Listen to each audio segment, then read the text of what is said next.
Hi, everyone, and welcome to the BlueHornet live webinar, Email Marketing Trends for 2014. If you are one of our webinar veterans, welcome back. If you are new, welcome. Today we are joined by Kara Trivunovic, and yes, I said your name correct 2 times in a row, Kara. You sure did. You get a sticker. Yes, 5 gold stars. And again, we'll be talking about email trends for 2014. It's our final webinar of the year. If you want to join along on Twitter, you can follow along and tweet with the hashtag email trends. If you have any questions, go ahead and submit them to the Q&A box on the bottom right-hand side of your screen. After the webinar is over, we will have an email chat Q&A on Twitter. Don't worry if you're not a Twitter person just yet. We will live stream the tweet stream into the webinar after it is over. But if you are a Twitter fanatic like I am, you can go ahead and follow the hashtag and tweet that hashtag email chat with any of your questions after the webinar is over. So with that, I will pass it over to Kara. Wonderful. Thank you, Ashley. And for those of you who have been on webinars with us before, you know I always give her grief about saying my last name wrong. It took her 7 months to get it right, and we're good now. So I can yes. Let that joke go. I'll have to come up with a new one, though. Yes. So thank you, everyone, for joining us today. As Ashley said, my name is Kara Trivunovic. For those of you that don't know me, I have been in and around the email space for about 15 years. I've had the opportunity to work on the brand side as well as the agency and provider side, and have done a little bit of everything and touched just about every email aspect of email that I can possibly do. So, I have a long-standing career and really love working with clients and brands to help them optimize the space, which is my large and my focused purview here at BlueHornet. So thank you all for joining us, and as we kind of move through this, as Ashley said, if you have questions, go ahead and submit them in the panel. I always find that trending conversations tend to bubble up a lot of questions, so we're looking forward to getting those answered for you. So every year, the conversations start to really flurry around what, is going to drive email in the coming year, and every year us email marketers get our wish lists together and start jotting down all of these ideas of things that we really hope that we're going to be able to accomplish, next year. It's kind of like being a Cubs fan. It's always next year, and that's how a lot of email trends have really been as you look at kind of the evolution of the channel. I think I have heard people talking about, the hope that video will play in email, or that the idea of real-time interactions, being able to chat with customer service or update your orders inside of your inbox will be a real thing at some point in time. But alas, every year we seem to not be able to make it happen. And I found it just amazing. So I'm sure you guys have all seen the information about the Amazon octocopter and the fact that they're looking at making this a reality, and we can't accomplish these simple tasks just, really kind of amazes me. And it's, largely because, we are limited by the capabilities the inbox providers will let us demonstrate inside of their environment. So it appears that it's easier for Amazon to kind of navigate the challenges of air traffic control than our ability to, figure out video and email and navigate that world with, the AOLs, Yahoos, and Gmails of the world. However, I am still unsure whether or not Amazon is going to be able to figure out how to solve the problem of kids with BB guns, but that's still to be seen. But we will, look at ways that marketers can make innovation a reality as we kind of spend the next 45-ish minutes together today. So, while we look at and talk about trends for 2014, I want to kind of seed this in reality. We're all going to take off our rose-colored glasses and actually talk about accomplishable trends for 2014. Because there's nothing worse than walking away from conversations like this with these really great, big, ethereal ideas and none of it being anything that can actually impact your business. So, keep that in mind that, I'm not looking at, boiling the ocean and solving the email marketing problems of the world, but do really want to look at what can we accomplish next year in a new and different way. So it's important to remember, though, that not all trends are created equal, right? Trends can be a really scary word, especially if you're a product of the 80s like I was. And I have children now in school who I see bringing back some really harsh trends from the 80s that I'd just as soon forget, like stirrup pants and stonewashed jeans, but that is a whole other story. But what's telling about that is that, there is a market for every trend, right? There is this opportunity, or there is a consumer or, an individual out there who is good, bad, or otherwise going to adopt those trends. And, so as we look at, the trends today, it's just critical to keep in mind and keep it in the context that not every trend is going to apply to every situation, brand, or vertical. They're not always going to fit like that single sequin glove. But, trends tend to, they serve as challenge solvers, right? So, as you look at, what you have not been able to accomplish yet this year or, in the last 5 years with your email channel or your email needs, as you look to next year, it's a great idea to start looking at ways that we can solve for it. And so, as we approached the content for this message or for this webinar, we really wanted to look at what are the biggest challenges facing email marketers today. And two of them really kind of bubbled up. One is really obvious. It's data, right? Data is truly a challenge for marketers right now. And, as we look at the other, it really is channel application. So the idea of, how to deal with the leveraging of email as a channel. So as we start, I want to look at, kind of the data front, right? So I am sure that there is not a single person dialed into this call that would argue that data can be a challenge, right? It is, an all-encompassing challenge. It is looking at ways to acquire data and information. How do you analyze that data and information? And then how do you apply it from a channel perspective? What do you do with it to really make it, as actionable as it can be? And, so as you look at the results here, according to this study conducted by Monotate, 39% of the survey respondents claim to not be able to turn their data into actionable insight. So they have it, but they just can't do anything meaningful with it. And then there are other brands that have the information somewhere.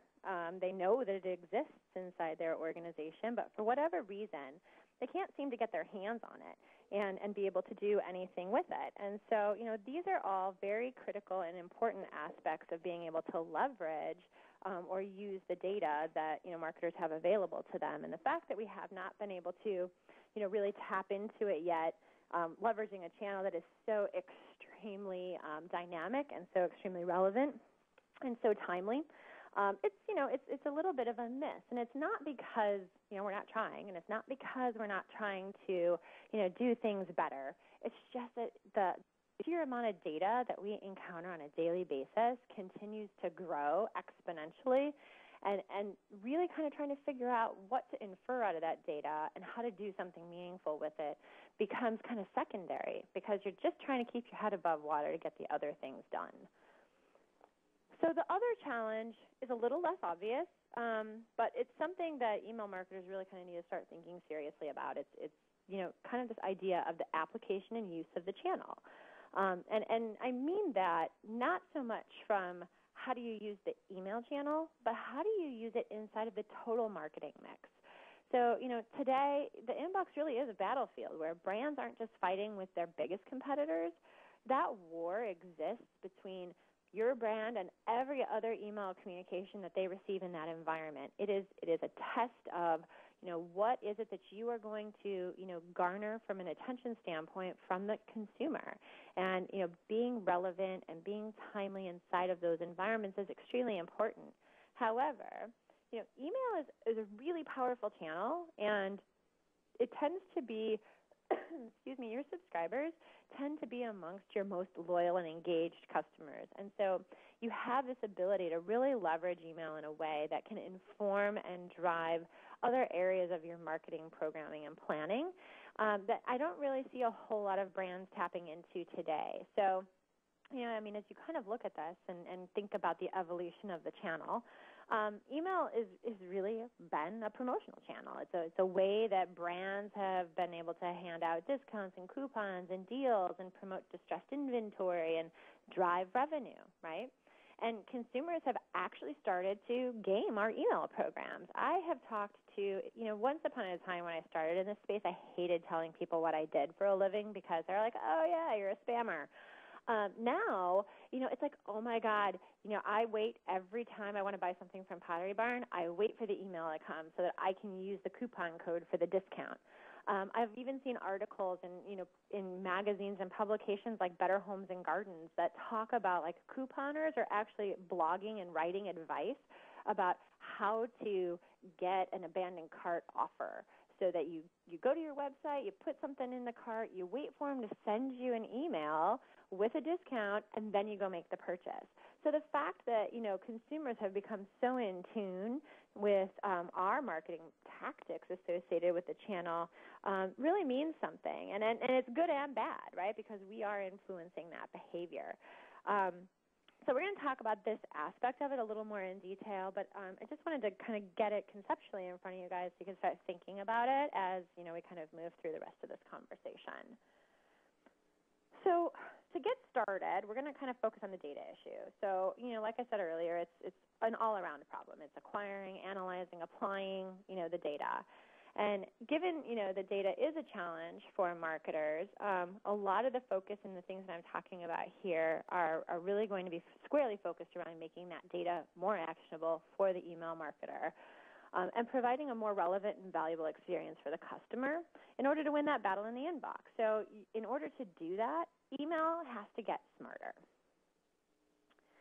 So there's a lot of conversation happening around acquiring data. And acquiring data has so many different definitions depending on how you decide you want to approach it. And so, a lot of conversation happens around acquiring data that's, very specific to email acquisition. How do you drive more subscribers? How do you acquire more subscribers? How do you get more people into your database? The flip side of that, which I really want to talk about more in detail today, is the idea of acquiring additional data to enhance your view of your existing customers. And so, there is the whole idea, and I don't know if you guys are calculating this or not, but what the cost per acquisition of your email addresses are. And a lot of times what happens is we, as email marketers, spend a whole lot of time focused on how do we acquire more email addresses? How do we get more people to participate in our email program? And, that has been reflected in personal MBOs for email marketers for the last decade. I remember, being on the brand side many years ago, and one of my MBOs was to double the quantity of email addresses we had in our database. The kicker was that I had no additional budget to do it, but that was the goal. That was the metric. My KPI was to double our list. And unfortunately, there was no metric or measurement for the quality of those addresses. It didn't matter how many people actually engaged, and engagement at that time, like I said many years ago, was not really a measurement or a metric of success.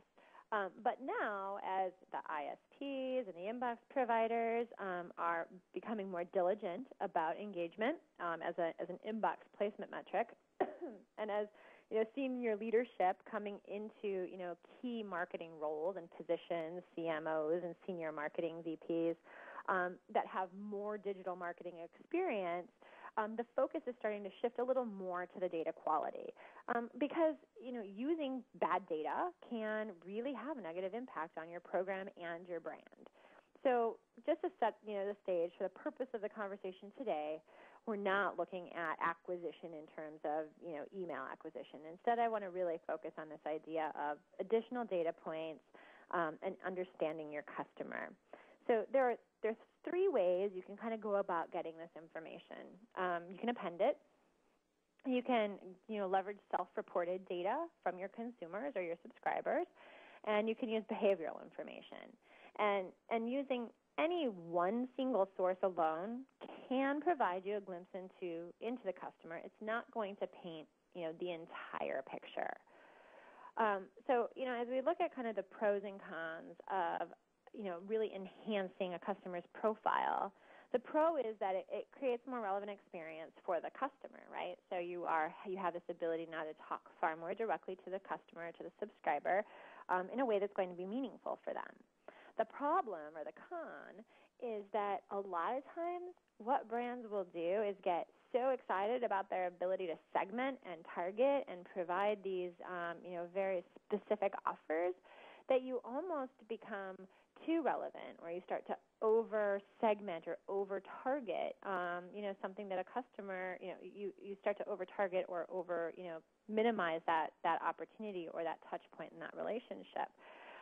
You create this kind of missed opportunity to introduce something new, right? So, consumers don't always know what they want or what they like. And so, leveraging this enhanced data, you may or may not have this view into, what are things they could like, right? You're looking at very specific things like what have they bought in the past.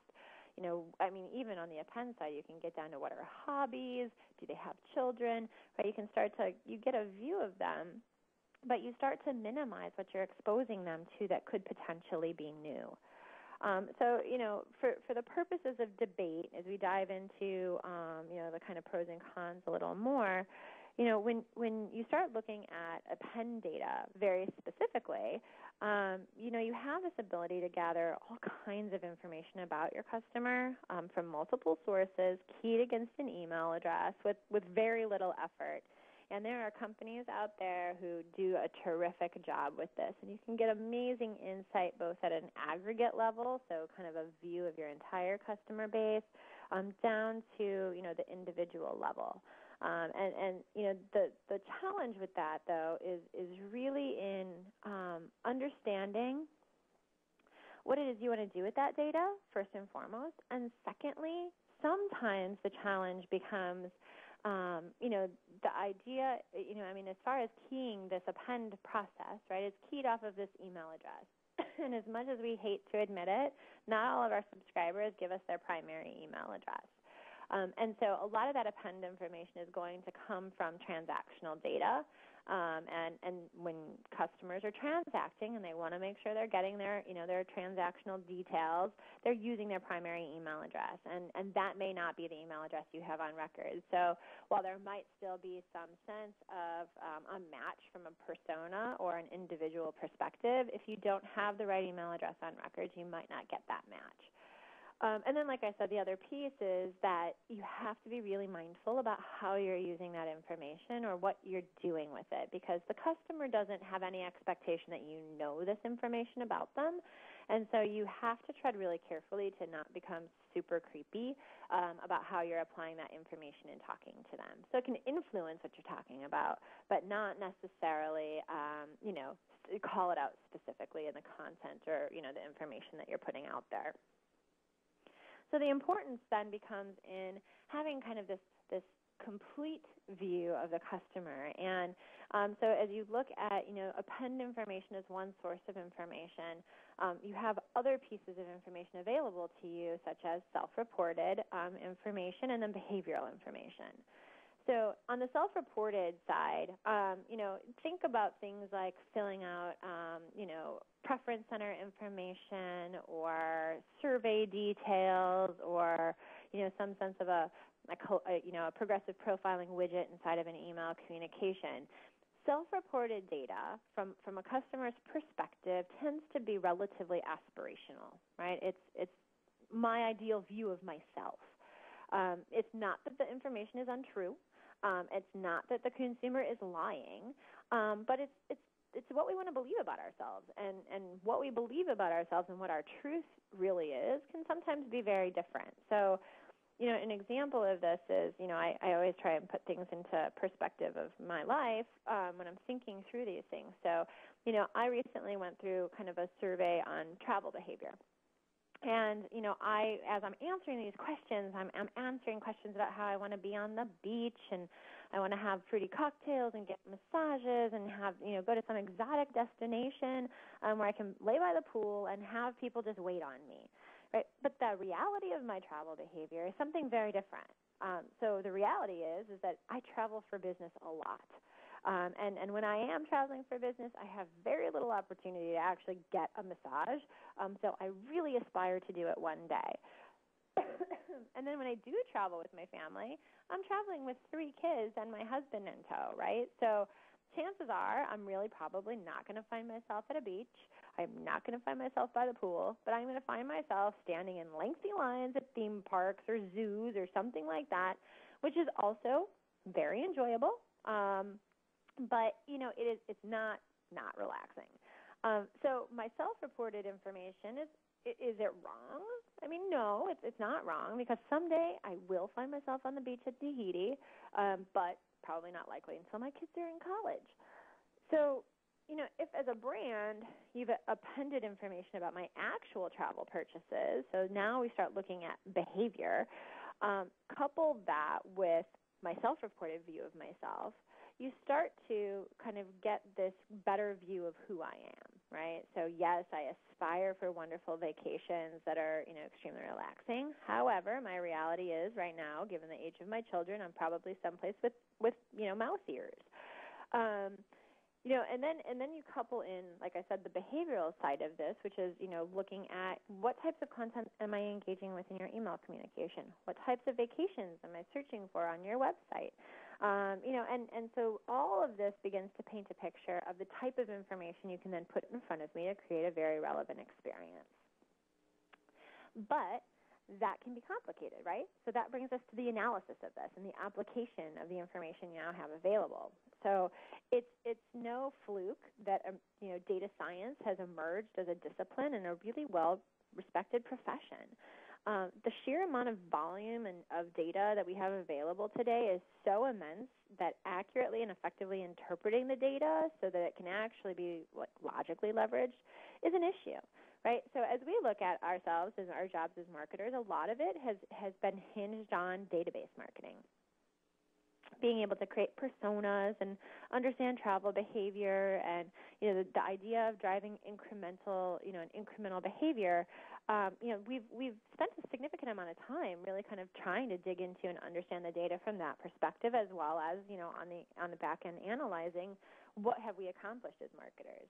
But, we are in a period of time right now where the amount of data that a consumer is generating is so huge that we just can't keep up, right? And I think it was estimated somewhere that 90% of all of the data that we have available today to leverage was generated in the last 2 years.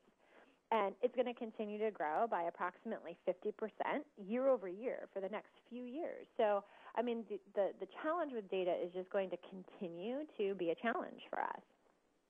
But with all of that data, the challenge really kind of becomes understanding it in an unbiased and accurate way. So anytime you approach data from an analytics perspective, you kind of have this assumption of what you're going to see. And a lot of times that assumption can actually impact the way that you are analyzing the information. So just as an example, right, and this kind of goes to, the story of putting together a series of data points and an understanding of behavior over time to really be able to paint an accurate picture. So, every time I go speak at a conference, I have, some different kind of, breaking the ice kind of opportunity. And recently I was at a conference and I had a very small group of people and we had a very intimate kind of, meeting opportunity. And, one of the conversations that we kind of started to break the ice as we were introducing each other or ourselves to one another, we were talking about, I always ask random goofy questions. So my question to them was what seat they flew in, on the airplane on the way out. And so, some of the folks flew in the aisle seat, some of them flew in the window seat, some of them got stuck in the middle seat. So as you look at that from a conversational standpoint, it is relatively safe to assume that the people that got stuck in the middle seat didn't want to really be there, unless they were traveling with a family of 3 and their husband stuck them in the middle seat like mine usually does to me. Chances are the middle seat is not the preference, right? But if you look at a lot of people prefer the window, a lot of people prefer the aisle. And so if you look at, the last place that somebody sat, it can be dangerous without any context, right? So I had one guy in the room who had sat in the aisle seat his last 8 flights. And so I said to him, is it safe to assume that you prefer the aisle? And he said, no, I broke my foot 8 weeks ago, and I've been in a walking cast, and I need the extra leg room to stick my leg out into the aisle. His preference is the window. So, but if you're only using a subset, a single moment in time, or in this case, he was looking at an 8-week period of time, his preference changed situationally based on what was happening in his life. And that's the reality of consumers. And so, while using, there's a lot of this idea of present tense marketing and being very responsive to what a consumer is doing at this moment in time, there's a lot of validity to that. But you also have to be able to paint an accurate picture of the customer, understand some of their historic behavior as well, so that you can understand the trajectory that this consumer or this customer has been on. So, you have to just make sure that when you are doing this analysis that you have enough historic data to recognize some trends and truly avoid some assumptions. So, once the analysis is done and you have your insights that you were looking for, it's time for planning. And this is where I feel like as email marketers we don't do a good job. And so, 2014 is right around the corner, and you should have a plan, right? I work with more brands that can't even put together a monthly editorial calendar of what they plan to mail next month, let alone have a good fundamental understanding of what their goals are for their program for next year, and how they're going to leverage the channel to achieve that. There are too many times where, it's, well, we're going to just send 15 emails a month or a week in some scary cases to our customers because we have to. And we have this partner program that we have to send, X number of messages, or we have to get X number of exposure because we have to. And those are very real needs of a brand, right? So don't get me wrong. I am not criticizing that as an approach. Those are very real demands on an email marketing team. But you need to take what you know about those demands and kind of wrap them into a plan, right? How are you going to accomplish these things in a way that is going to be meaningful to all parties involved, to your customers, to your executive team, to your partners, right? And really leverage what you know about your subscribers based on the data, coupled with what you know about the channel and your marketing chops to paint this real picture that's going to drive the desired behavior and ultimately help you achieve your goals at the end. So, the idea of, doing all this data analysis and having a fundamental understanding of what your customer looks like can be daunting. And it doesn't have to happen huge, right? It doesn't have to be this massive undertaking. If you take a step back and really start looking at what differentiates your customer inside of your ecosystem, you can really start to, understand what's going to be most meaningful to them. So, in the example of like a wine brand, for example, or a wine company, as a niche, right, it's a niche market. So if I already have my subscribers, they've self-selected into being wine enthusiasts of some sort. And so they're already relatively segmented by just, as a nature of being part of the program. But, what can you do to, slightly talk to them a little differently and create a more relevant experience for them inside of that ecosystem, inside of your ecosystem, without over-segmenting or over-analyzing or over-targeting? So maybe it's as simple as saying red lovers versus white lovers, or maybe it is, novices versus aficionados, right? So, these are clear lines of demarcation in understanding of the channel and the niche that you already serve. And so it can start that easily, but you have to have a plan in order to do it. And too many times we are making these plans, in the heat of the moment, and that really isn't a plan. All right, so as we kind of move into the idea of the second challenge, which is the application of the email channel, as we look at the email channel itself, right, it really is a relationship channel. It is a channel where you can have an ongoing conversation and communication with a customer, with a subscriber, in a relatively meaningful way, right? It's relatively personal. And, over the years, like I said earlier, we've become kind of accustomed to leveraging email for the purposes of, hawking deals, right, to our customers. But there's so many other ways that you can leverage email. It's a powerful communication vehicle. It is trusted by our customers and people. There are consumers who specifically sign up to, these are people who have asked to hear from us, right? These are people who have raised their hand and said, market to me, talk to me, engage me in a conversation. And so, as we look at how else we can leverage this channel in a really effective way, it can be, it is a relationship channel, but it is also a data acquisition channel. It is also a channel that allows us to serve up a very real-time experience for our customer, and it is an amazing testing vehicle. And I don't mean just testing my subject line or testing a call to action, but a lot of brands are now starting to look at ways that they can leverage email as a way to do testing into branding and testing into voice. And so there are so many opportunities, and I wanted to just kind of take the last 10, 15 minutes of the conversation before we open this all up for questions to talk about some of those other opportunities. So yes, 80% plus of consumers subscribe to receive email so that they can get deals. And I am not saying by any stretch of the imagination that you stop using it in that way.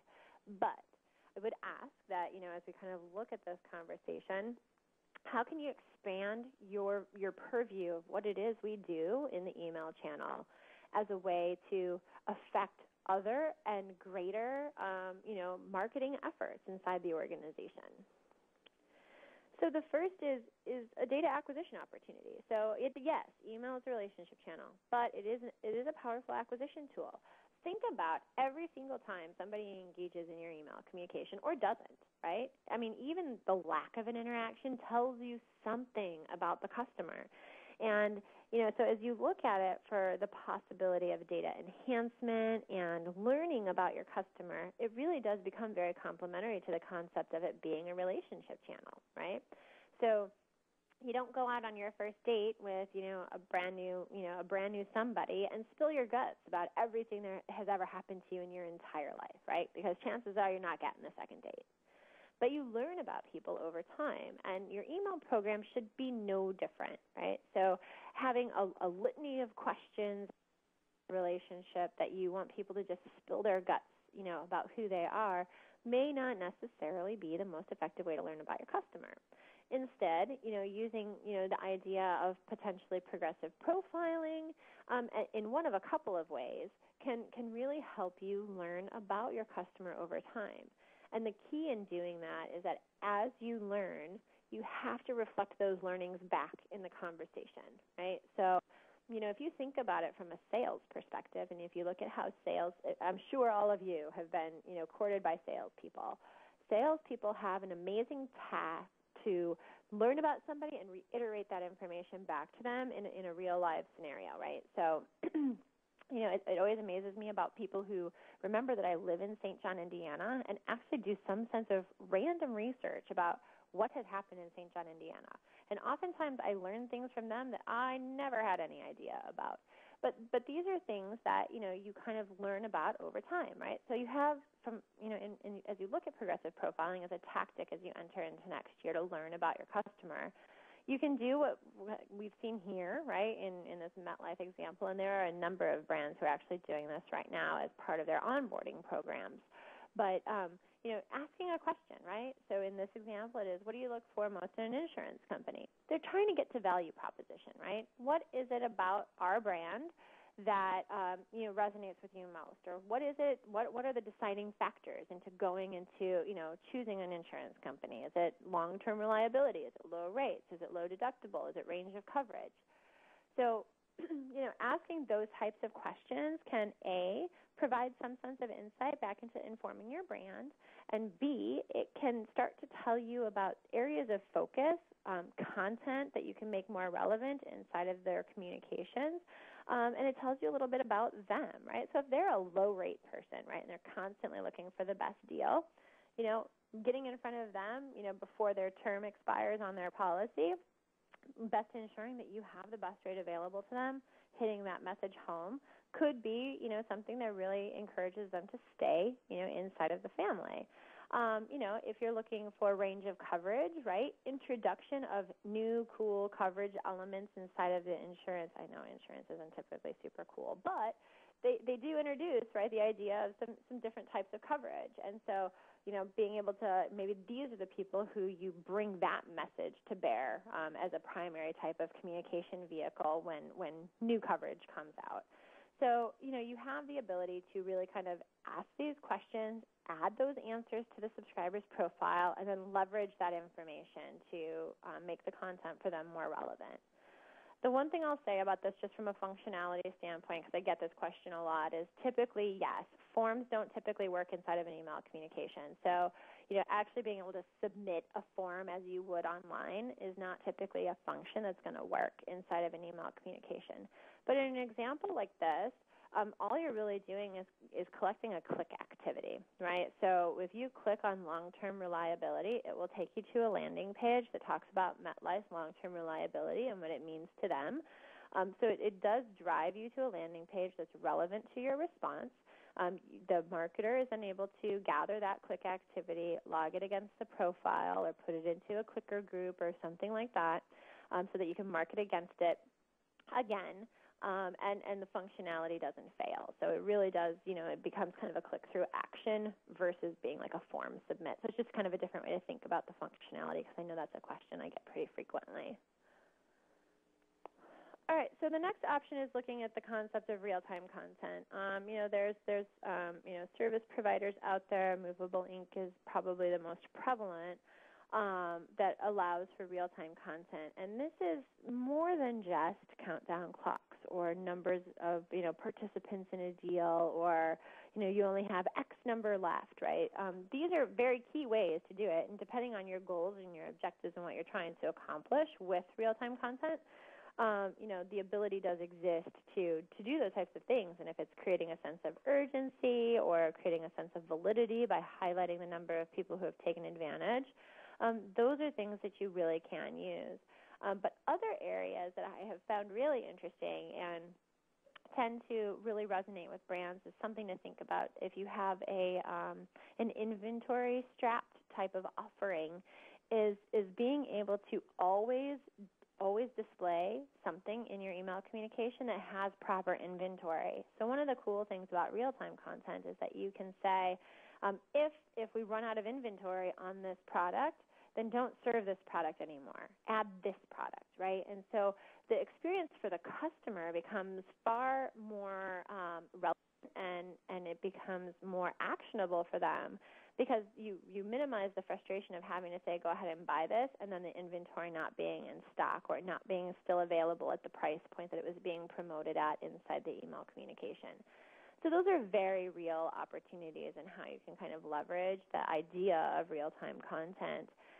Another example that I've seen that has been, is a pretty cool opportunity as well is, I don't know if you guys are all familiar with a brand called Seamless. They do food delivery, especially out east, to businesses, and they leverage this, to look at weather, right? So if the weather is going to be bad and it's going to rain, nobody wants to go out to eat tomorrow in the rain. So you send a promotion that says, the weather's looking bleak. Go ahead and get your order placed, and we'll bring it to you. We'll bear the weather for you. So, there is an opportunity to start looking at very different elements and very different data points that could really create this sense of knowing what's going on inside a consumer's or a subscriber's real life, that can then have content served in a way that makes it extremely relevant to what's happening. So, looking at the ability to bring that real-time content into communications and being able to leverage effectively is something that I see a lot of marketers kind of focused on for next year. So it's going to go beyond just a countdown clock or something like that, but looking at very meaningful ways that you can leverage real-time content to create an optimal experience for the customer.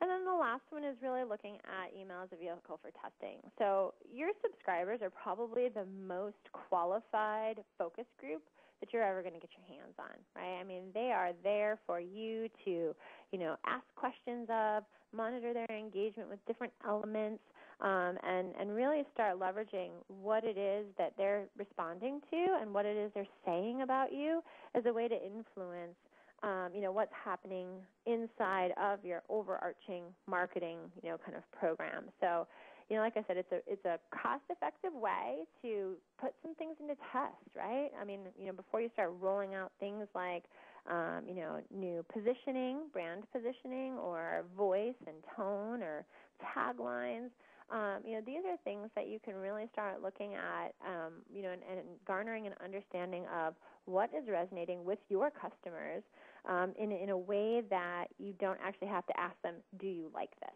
right? Because, again, like we said earlier, what customers say and what customers do are two really very different things. And so what they say they may like and what they actually respond to could vary. And so, being able to use that information or be able to leverage what's happening inside of your email communications as a mechanism to gauge, what could potentially work in other vehicles or other channels is a great opportunity to really start looking at what's resonating, before you kind of take that leap of faith and the expense of putting messages out there in a much bigger way.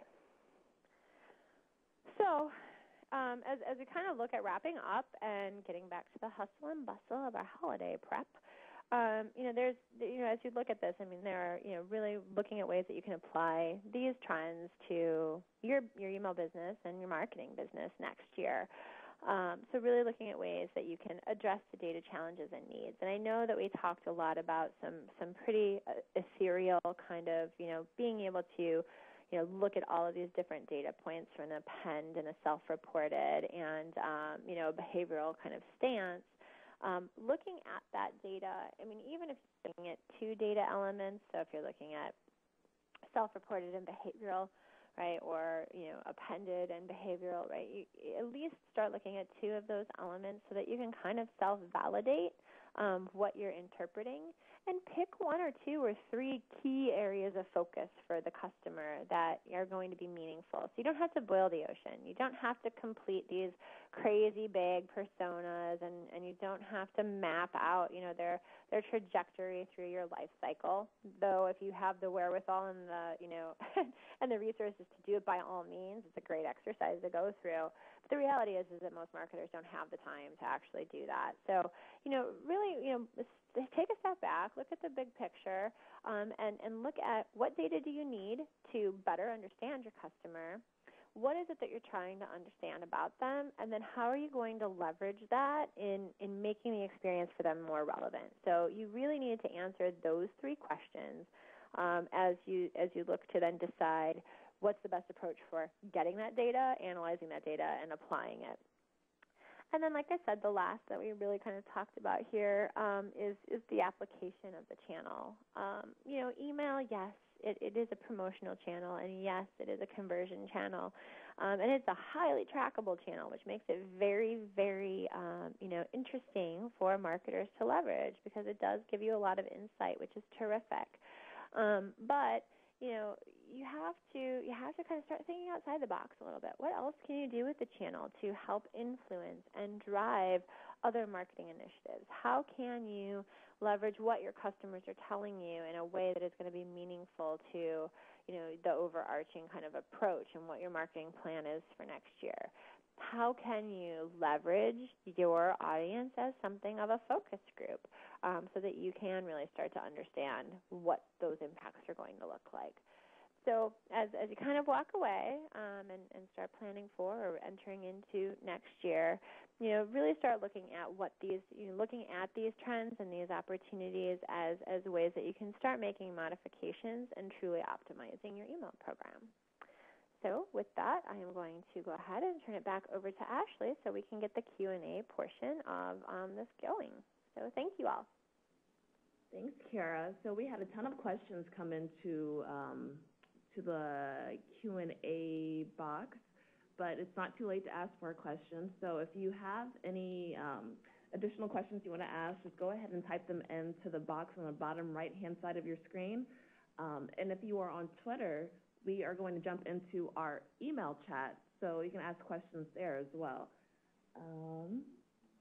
And I will pull up the screen. So if you're not familiar with our email chat, it is our bi-weekly Twitter chat we have about all things digital marketing, all things email. Kara's been a guest expert for some of them. We've also had Jay Bear, Mitch Joel, Sims Jenkins. So this is going to be the final email chat of 2013, but we will have some great ones in 2014 as well. So with that, I will go ahead and pull up the email chat screen within the webinar window, and we will disconnect the audio, and we will see you in 2014.